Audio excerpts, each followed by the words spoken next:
baik dari Korlantas Polri ya selaku pembina teknis fungsi lalu lintas maupun dari Polda, dari Direktorat Lalu Lintas belum ada.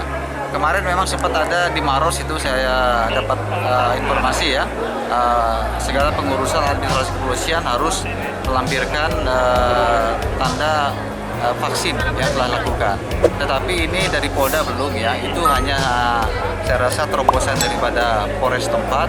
Tetapi dari Mabes Polri juga belum ada surat edaran yang mewajibkan semua pelayanan kepolisian baik SKCK, SIM, kemudian pembayaran pajak kendaraan bermotor ya harus menggunakan tanda sudah vaksinasi 2 kali ya.